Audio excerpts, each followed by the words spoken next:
भाई साहब मुझे अरे साले कुत्ते का बच्चे, तुम मेरा नाम से खेल रहा है? मैं डीवाईएसपी विक्रम वर्मा हूँ, मालूम है? मालूम? कौन सा? मैं गरीबी आदमी। गरीब आदमी है तो? अरे साले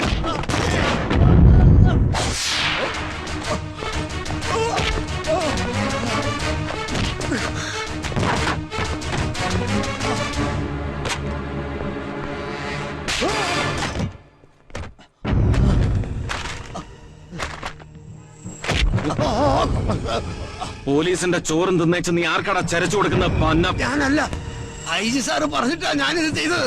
ഐജി?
ഇതുവരെ തീർന്നില്ലേ ശങ്കര? ഇനി 4 പീസും കൂടിയേ ഉള്ളൂ. ശ്യാമേച്ചന്റെ ചുവന്ന ചുരിദാർ എടുത്ത് കൊടുത്തില്ലായിരുന്നോ? എനിക്കിന്ന് കോളേജിൽ ഇടേണ്ടതാ. രണ്ടാളും വഴക്കടിക്കണ്ട, തേച്ചകത്ത് വെച്ചിട്ടുണ്ട്. ശരണ്യെ കുഞ്ഞിനുടുപ്പാ ശ്യാമ കുഞ്ഞ് ആദ്യം എടുത്തു തന്നത്. ഒന്നും നോക്കില്ല, അതിന് മുമ്പ് തുടങ്ങും മായാടി. നീ ക്ഷമിക്കേ, അവള് കൊച്ചുകുട്ടിയല്ലേ. ആ ശങ്കര, നീ ഇപ്പൊ അഗ്രഹാരത്തിൽ പോവാറില്ലേ? കൊച്ചമ്മ, ഒന്നുകൊന്നരാടെ പോയി ഞാൻ നമ്മുടെ വീട് തൂത്ത് തുടച്ചിടാറുണ്ട്. പിന്നെ തൂത്ത് തുടച്ചിടാൻ അത് മാർബിൾ വിരിച്ച കൊട്ടാരല്ലേ? ഒരു കാലത്ത് നമുക്കത് മാർബിൾ കൊട്ടാരം തന്നെ ആയിരുന്നു. അത് മറക്കണ്ട, തിരിച്ചു പോകേണ്ടതും അങ്ങോട്ട് തന്നെ. സോറി ഏട്ടാ. അമ്മേ, ഏട്ട പോവാനിറങ്ങി. ഇന്ന് ഇത്തിരി വൈകി പോയാലും കുഴപ്പമില്ല ഏട്ടാ. ഇന്നെന്താണ് പ്രത്യേകത? നല്ല ആളാ നീ. ഇന്ന് നിന്റെ പിറന്നാളല്ലേ? രാവിലെ അയ്യപ്പന്റെ അമ്പലത്തിൽ പോയി. വരുന്ന വഴിക്ക് വെജിറ്റബിൾ മാർക്കറ്റിൽ ഒന്ന് കേറി. ഹാപ്പി ബർത്ത്ഡേ ഏട്ടാ. Thank you. പുണർദ നക്ഷത്രം ശ്രീരാമദേവന്റെ നാളാന്ന തിരുമേനി പറഞ്ഞത് അല്ലേ അമ്മേ? അപ്പൊ വനവാസം ഉറപ്പാ അല്ലേ അമ്മേ? അതല്ല മോനെ, ഈ പിറന്നാളോടുകൂടി നിന്റെ ദോഷസമയം മാറുന്ന തിരുമേനി പറഞ്ഞത്. അപ്പൊ ഇത്രയും കാലം ദോഷസമയമായിരുന്നു.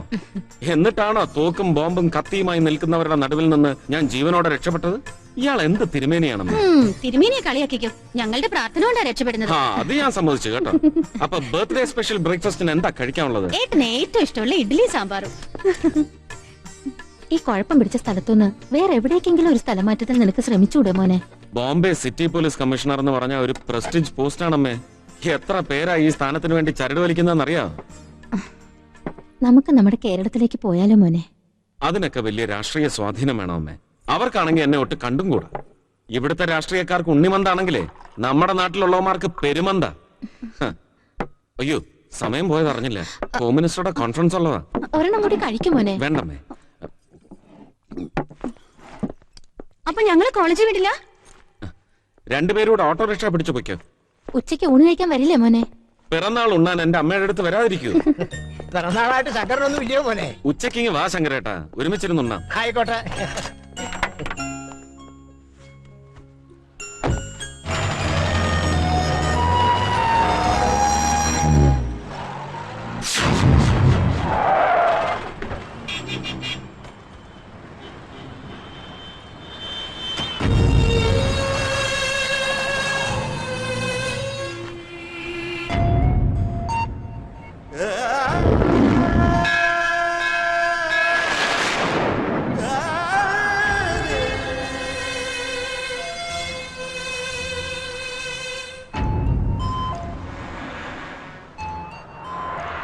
भाई साहब, ये पुराना वसाहत पे जो रहता था उन लोग कहाँ हैं? मुझे मालूम नहीं।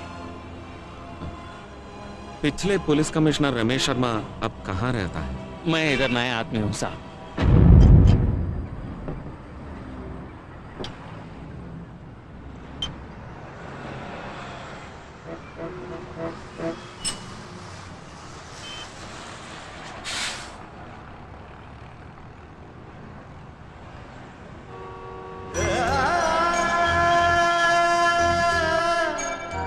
ശങ്കരേട്ട, ശങ്കരേട്ട, ആരാ മനസ്സിലായില്ല. ശങ്കരേട്ട, ഞാൻ ആരാന്നാ പറഞ്ഞത്? ഇത് ഞാനാ, രമേഷ്, സരസ്വതി അമ്മാളിന്റെ മകൻ രമേഷ് ശർമ്മ.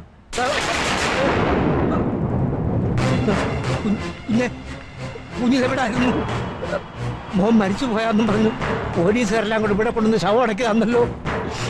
എന്നിട്ടിപ്പോ എന്റെ കൺമുമ്പിൽ ജീവനോടെ. ഇതെന്താ കുഞ്ഞാകെ കറുത്ത് കരിക്കട്ട പോലെ? അതൊക്കെ പറയാം ശങ്കരേട്ട. ഞങ്ങളുടെ വീട് 5-8 വർഷം മുമ്പ് അഗ്രഹാരങ്ങളൊക്കെ ഇടിച്ചു നിരത്തി വലിയ ഹോട്ടലാക്കി. ശങ്കരേട്ട, എന്റെ അമ്മയും അനിയത്തിമാരും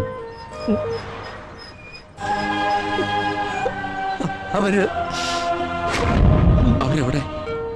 അവർക്ക് എന്ത് പറ്റി? ഞാൻ എങ്ങനെ മോനോട് പറയും? ദൈവമേ, നീ എന്നെ കൊണ്ട് തന്നെ ഇത് പറയിക്കുന്നല്ലോ. മോനെ കാണാതായിട്ട് പിറ്റേ ദിവസം ശരണ്യമോടെ ശവം കടപ്പുറത്തുള്ള പാലക്കെട്ടിൽ നിന്ന് കിട്ടി. സൗമ്യമോളെ കുറിച്ച് ഒരറിവും ഇതുവരെ ഇല്ല. ശരണ്യമോടെ ശവം കണ്ടതോടെ അമ്മ ബോധം കെട്ട് വീണു. ബോധം തെളിഞ്ഞപ്പോ സരസ്വതി അമ്മയുടെ സമനില തെറ്റിയിരുന്നു. കുറെ നാൾ ഇവിടെ കരഞ്ഞിരിഞ്ഞ് നടന്നു. ഒരു ദിവസം മോന്റെ ആ വക്കീൽ കൂട്ടുകാരൻ ഒന്ന് കൂട്ടിക്കൊണ്ടുപോയി. പിന്നെ എനിക്കൊന്നും അറിഞ്ഞുകൂടാ.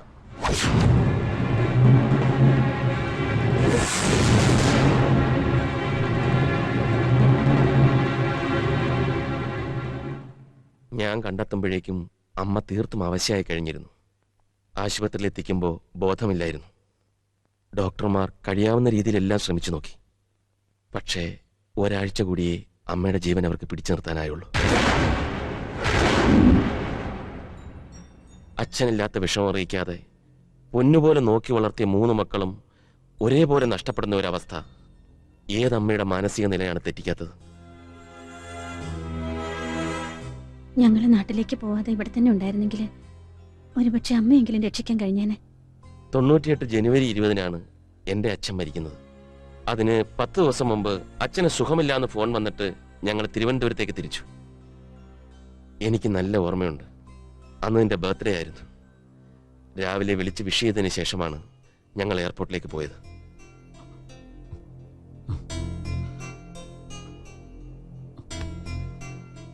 എന്റെ ശ്യാമമോളെക്കുറിച്ചെങ്കിലും എന്തെങ്കിലും വിവരം? ഒരു വിവരവുമില്ല. റെയിൽവേ ട്രാക്കിൽ നിന്റെ മൃതദേഹം കണ്ട വിവരവും ശരണ്യയുടെ മരണമൊക്കെ കൂട്ടി വായിച്ചപ്പോൾ എന്തോ ദുരൂഹതയുണ്ടെന്ന് എനിക്ക് തീർച്ചയായിരുന്നു. ഇതേപ്പറ്റി ഞാനും ഹേമയും കൂടി കോടതി ചെന്ന് മറ്റു വക്കീലന്മാരോട് ആലോചിച്ചു. അവർ പറഞ്ഞ വിവരം അതിലും ഞെട്ടിക്കുന്നതായിരുന്നു. നിന്നെ കൊന്നതിന്റെ പിന്നിലും കുടുംബം തകർത്തതിന്റെ പിന്നിലുമൊക്കെ ഇന്ത്യയിലെ ഏറ്റവും വലിയ ഭീകര സംഘടനയാണുള്ളത്. അത് കേട്ടപ്പോ സത്യത്തിൽ പേടിച്ചു പോയി രമേശ്. അതുകൊണ്ടാ കോടതിയിൽ ഹാജരാക്കാൻ വേണ്ടി ദിനേശിനെ ഏൽപ്പിച്ചിരുന്ന ഫയൽ തുറന്നു നോക്കാൻ പോലും ഞാൻ സമ്മതിക്കാതിരുന്നത്. വക്കീലന്മാരാണെങ്കിൽ കൂടി ഈ മുംബൈയിൽ ഞങ്ങൾക്കുണ്ടായിരുന്ന ആകെ ഒരു ബലം രമേശായിരുന്നു. ആ രമേശിനെ കുടുംബത്തോടെ നശിപ്പിക്കായിരുന്നു എന്ന് കേട്ടപ്പോ. അല്ലെങ്കിൽ തന്നെ നീ ഇല്ലാത്ത സ്ഥിതിക്ക് ഞാൻ ഈ ഫയലുമായിട്ട് എന്ത് പോരാട്ടം നടത്താന്? പക്ഷേ ഒരു പോലീസ് ഓഫീസർ എന്ന നിലയിൽ ഞാൻ ഏറ്റവും കൂടുതൽ ബഹുമാനിച്ചിരുന്ന രമേശന്റെ ജീവൻ ഈ ഫയലിൽ തുടിക്കുന്നുണ്ടെന്ന് എനിക്ക് തോന്നിയിരുന്നു. അതുകൊണ്ട് ഞാനിത് നശിപ്പിച്ചില്ല.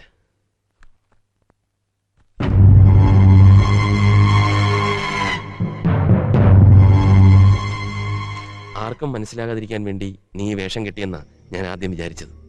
പറ, ഇനി എന്താ നിന്റെ ഉദ്ദേശം? പോലീസിനെ ഞെട്ടിച്ചുകൊണ്ട് ഡിപ്പാർട്ട്മെന്റിലേക്കോ അതോ? ഇതെന്റെ പുനർജന്മമാണ്. അമ്മ പറയുമായിരുന്നു കലിയുടെ അവതാരത്തെപ്പറ്റി. തിന്മകൾ മാത്രം ജയിക്കുന്ന കാലത്തിന്റെ ഈ കറുത്ത അധ്യായത്തിൽ ഒളിപ്പോരുകാർക്കേ ജയമുള്ളൂ. പോലീസും ഭരണാധികാരികളും എന്തിന് നീതിന്യായ കോടതി പോലും മുഖം മൂടി അണിഞ്ഞ സാധാരണക്കാരനെ കബളിപ്പിക്കുന്ന ഈ നാട്ടിൽ സത്യത്തിനു വേണ്ടി സ്വന്തം അമ്മയും സഹോദരിമാരെയും ബലി കൊടുത്ത സിറ്റി പോലീസ് കമ്മീഷണർ രമേശ് ശർമ്മയെ ഇവിടെ ആർക്കും ആവശ്യമില്ല. മറിച്ച് അധർമ്മത്തിന്റെ മുഖമടച്ച് അടികൊടുക്കുന്ന ബ്ലാക്ക് എന്ന കലിയാണ് ഈ നാടിന് ആവശ്യം.